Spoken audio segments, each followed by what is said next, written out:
Well, welcome to part 2 of the Project 6 math class problem that we've been looking at. Now, as you can see on the screen here, I already did the basic stuff. There's 4 variables that you need according to the document, which you probably ought to have handy, and I'll try to pull it up as a PDF. num1, num2, num3, and power, and these are just integers. So we need methods that are entitled to add, subtract, multiply, divide, all accepting 2 arguments, only 2, not 3, not 1, but 2, representing the numbers passed in by value. Now remember that passing in by value is a copy. If you want to permanently change the initial value that you pass into a method, you have to pass it in by reference, which is the memory address, right? So we have add, subtract, multiply, divide, raise to a power, display result, and swap number. The method entitled raise to a power accepts 2 arguments, representing the number the user wants calculated and the power to which it will be raised, passed in by value. So those are the defaults. Method display result accepts 2 arguments representing the calculated result and a string literal describing the operation. And you can see the screenshots on page, starting on page 2, output on page 3. Okay, here's your validation. Let's go back to Visual Logic. You can see here I've got the num1 between 1 and 32. It's an OR statement, a post-test while loop, and the power is between 1 and 10 inclusive. All right. The only thing that should be in here, other than this, is your input, is your method calls. Okay, but before we do that, we got to create them. Well, how do you do that? You may ask. Well, you just come over here and right-click, add new procedure. Now, the first one I'm going to do is the one that's called by all the other methods. It's not called by main, but it's called by all the other methods except for swap number. It's called display result. All right. Now, if you go down on page 2 and look at display result, it says displays a result and a string literal as output. No local variables allowed. None local to the method. But we do need some arguments in our argument list. There are 2 arguments. This method accepts 2 arguments. So we're going to do result, and you see the default pass by is by value. If I wanted to pass it by reference, I just check that box and click new again, and we're going to have prompt. Okay, now it'll create that and take you to the method with the header and the footer here. All right, so all this does, according to the documentation, it just outputs those 2 things. All right, that's all it does. It's dumb. There's no logic in it. It's just an output function, so, or method. So I'm going to do an output, and I'm going to do prompt ampersand result. It doesn't care who calls it or where it comes from. If you pass in what it expects, so that would be a result in prompt. One's a string, one's a value, then you're good to go. All right. If I want to go back to main, I just go here. But I need to continue to create these methods. So let's go down the list. Add, it says on page 1. This is below your method definitions, or it's below the data ranges up there. All right, add. Adds 2 numbers, num1 plus num2. It calls or invokes display result. No local variables allowed. That's why I did display result first, because I want to be able to test it. So add. Now, if you, in Visual Logic, unfortunately, if you pass in num1, num2, num3, and power into these methods, it's looking at it globally, and I don't want you to get in the habit of doing that. That's one of the unfortunate things about Visual Logic. We want to encapsulate this as much as possible so it can be reused, right?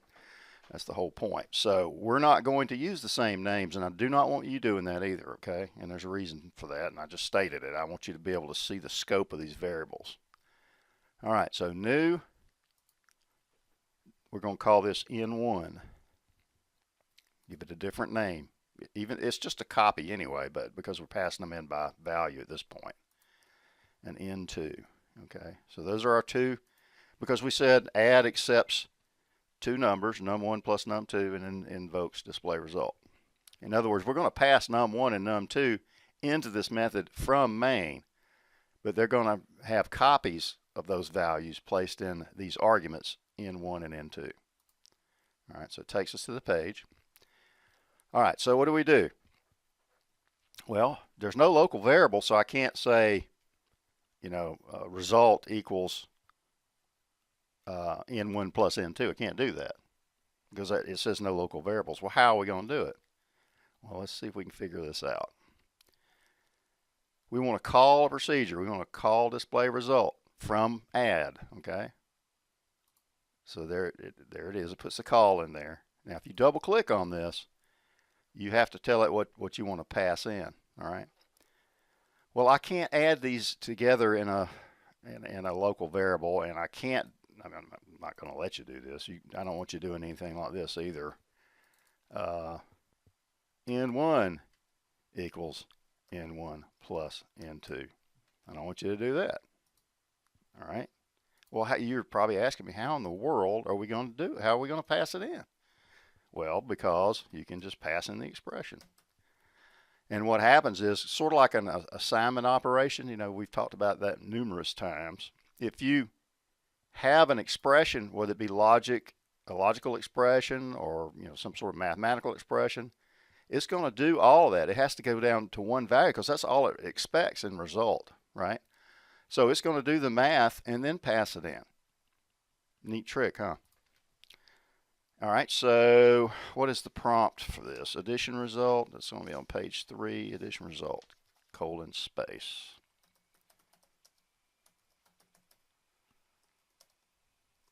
Colon, space. Close. All right. So now what? Well, let's go back to main, and let's put our function call in here. Now, there's something else I want to tell you about that's specific to Visual Logic. Go to procedure call. They call them procedures, sub-procedures, methods, functions, whatever, modules. Just depends on, what language you're talking about. We want to put our add method in here. There it is. Double click on it. Now, look, there are the arguments that are in the header for add. We need to pass in something from main. Now, if you did this initially, you probably just had dummy values in there. That's fine. But now we need to actually pass in num1 and num2 from main. It'll pass copies in because it's passing them in by value. See that? Now let's see if this is working. Okay, so what's going to happen is you're going to get all these values, and we're going to pass in num1 and num2. Execution will jump to add. Copies of num1 and num2 will be placed in N1 and N2. Then there's a procedure call to display result, which we're passing in the sum of N1 and N2, and then this string, which should get outputted in display result. All it's doing is just outputting that. So let's save it and run it and see what happens. All right. 1, 2, 2, and 2. Addition result 3. All right. See how that works? Now it's going to come back to main. It's going to end. I could put a little message in here. Thanks for using our class or whatever. One thing I want to do in display result is come in here and add a couple of spaces, because the way it's hitting up against the number in the form, that's just for looks, no other reason. So if we run it again, 2, 2, 2, whoop. Yeah, that looks a little bit better. See my extra spaces over here? Okay. Well, there's add. All right, so let's go ahead and add another one, another procedure that is. We'll call this one subtract. And we want N1, and it can be by value, and N2 by value. All right, let's go back to main for a minute. Now, if you'll notice, subtract and divide on pages 1 and 2 subtracts two numbers, n1 minus n2. No negative numbers are to be allowed resulting from the subtraction. Thus, you must compare the two numbers and determine which number is larger. If n2 is greater than n1, num1 is num2 is greater than num1, invoke the swap numbers method. Okay, no local variables allowed. There's only one of these methods that you can put a local variable in, that's swap number. So let's go ahead and do that one. Swap number. All right. Let's see what I did here. Bear with me, I'm shuffling papers again. Okay. So swap number takes two arguments, n1 and n2 again, right? Now, I'm doing this on purpose because I want to show you something here. Let me close that. And num2.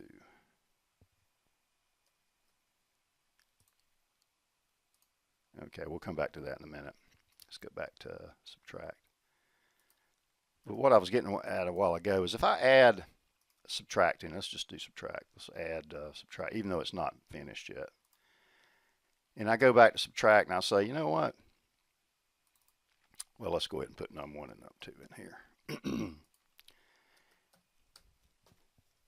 Unless they've fixed this, and they may have, I don't know. All right, let's go to subtract. Let's say for some reason I needed to add another argument. You're not supposed to do that, but just I want to show you this little issue if it's still here. Let's say I needed to add n3. Okay, it's showing up. But if I go back to main, notice that I've only, oh, it did, they've got it fixed. Okay, but it would still throw an error. So you don't have to delete it and put it back in like you used to, but you'll see that you have to make sure that that you're passing in num3 or whatever it happens to be. So let's go back to subtract and get rid of that. I don't really need that one. So they have fixed that. Excellent. Okay, good. One less thing to worry about. Let's go back to main C. Okay, so it's linking them together. Okay, so what do I do in subtract? Well, I can't have a negative number, okay, if I don't do something. But so let's go ahead and put, we know we're going to be calling display result here. We're doing it in all of our math functions. So it'll be n1 minus n2, right? And prompt is subtraction result, colon space, close quote. All right, let's go back to main. Let's save it and let's run it. Now, remember that one of the criteria here is that no negative numbers are to be allowed resulting from the subtraction. Well, let's run it. And let's make num1 is going to be 1, num2 is going to be 2. So that makes num2 bigger than num1. If I subtract a bigger number from a smaller number, what do I get? I get a negative number. See that? We don't want that. Well, how can you fix it? Well, I'll show you. I'm going to have to put a decision statement, an if statement in here, and see if n2 is bigger than n1. If it is, they're out of order, right? And we need to call swap number if that's true, and swap those numbers around. All right, so let's go back to swap number. We don't have any implementation in here. Now, this is the only, if you look at this, swap number allows you to have one local variable called temp. All right, you got to have that because you're going to be switching these numbers around. So, and rather than put it in here, I'm just going to add it in locally. So we'll call this temp and set it equal to n1, because what we're doing here, if you think about it, this is a very typical thing. These are out of order here. So n1 is smaller than n2. So in order to avoid the negative issue, we need to swap n2 and n1, all right, the values.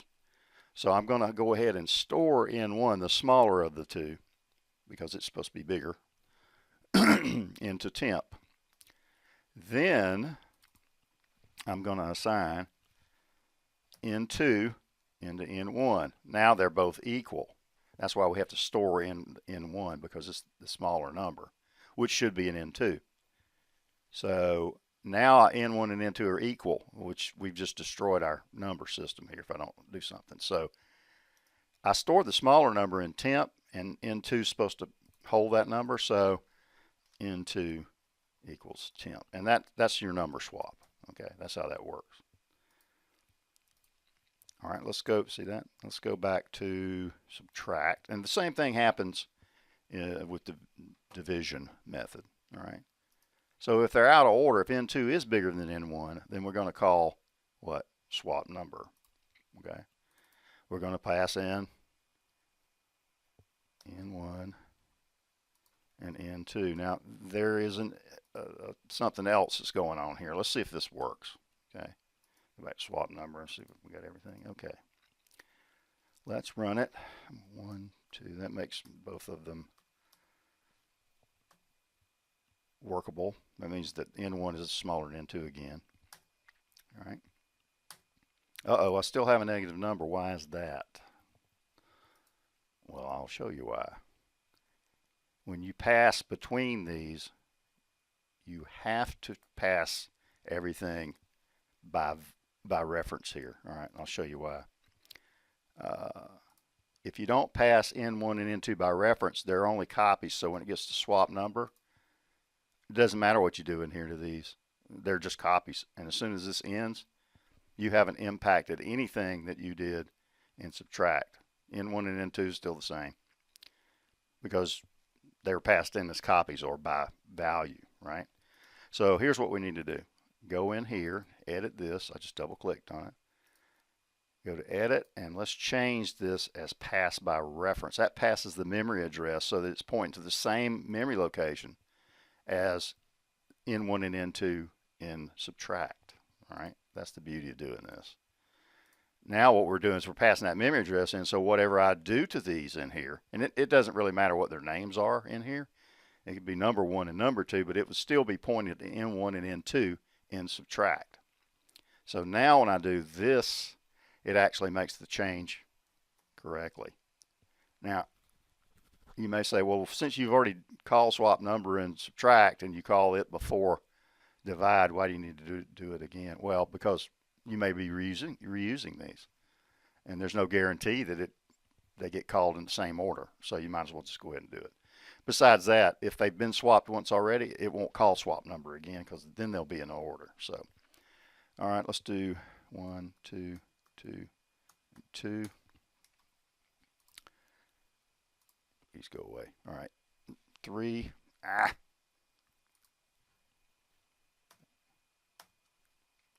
Okay. Yep, see, the negative's gone. It swapped them. Cool. All right, let's save this puppy and continue on. All right, now we need multiply. And we need 2 arguments again, N1, N2. Again, we're going to pass in. There's no local variables allowed here, so I'm going to pass in the multiplication. It will evaluate those 2, multiply them out, and come up with one number and pass it into display result. And this is multiplication result, colon space, close quote. All right, that's all you do there. I'm going to skip subtract for a minute, divide, and let's go ahead and do raise to a power. Okay, this is raise to power. Notice the camel casing. All right, new variable, pass by value, and this will be N3 and P for power. Or let's just call it POW, a little bit more. And I'm changing these for the reasons that I've stated earlier. I want you to see how all this works. All right. So we call display result. See how these things kind of chain together? We pass in N3, and for exponentiation, it Shift 6, right? Oh, that's 6 on your numeric, not your numeric keypad, but your numeric keys across the top of your keyboard. And raising it by pow. What's the prompt? Exponentiation result, is that what I said? I think so. Let me see. Yeah. Exponentiation result, colon, space, close quote. Did I spell that right? Yeah, good enough. All right. So there's that one.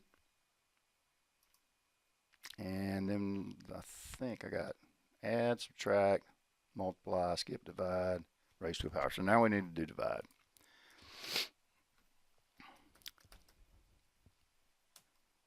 N1, these are passed by value, so they're just copies. The only one that you have to worry about that is swap number. N2. Okay. All right, now I'm going to go back to subtract and just copy that if it's the same exact thing. All right, it's exactly the same call. It won't call it the second time because it's already been done, but that's okay because this will be false once it gets to divide. We can't assume that that's always going to be the case, so we're just going to put it in there, right? And then display result.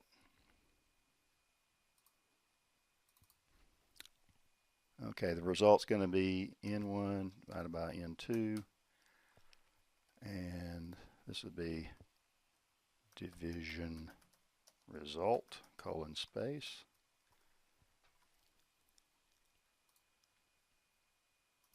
Looks pretty good. I see I got up, see if I got everything. Got display result, swap number, add, subtract, multiply, divide, and raise to a power. All right, let's go back to main. Again, I'm right clicking for this menu over here. We got to put our method calls in here. Well, I only got 2, so I got to go ahead and put them all in here.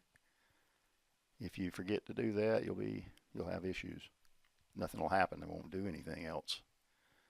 So we got subtract, we want multiply next if we do them in the order that we asked them for, So this would be num1. Remember, we're passing a copy of num1, num2 into this method called multiply.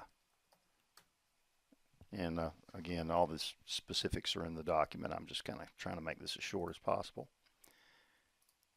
All right, let's go ahead and add in divide. And it takes num1, passes a copy by value into N1 and N2 of the procedure or method called divide. And then raise to a power.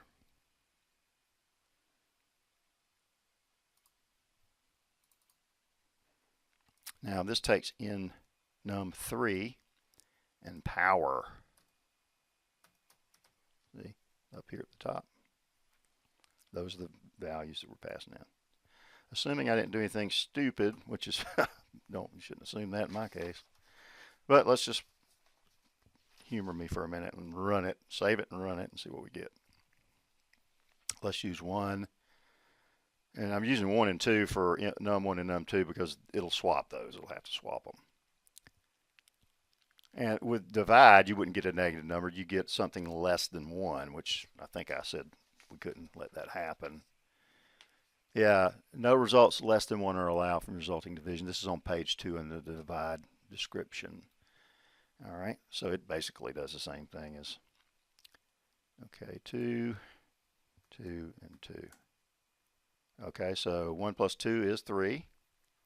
It swaps the numbers so that N1 is now 2 and num2 is now 1.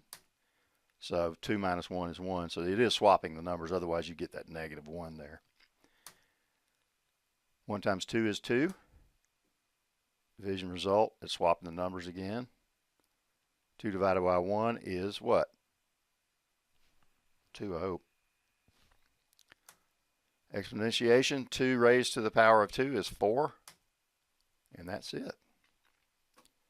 That is it. So there's a couple things here to take away from all this besides how you modularize all this, is that you're passing in, you can't have any local variables. And I did that because I wanted you to see that you could pass in a mathematical expression.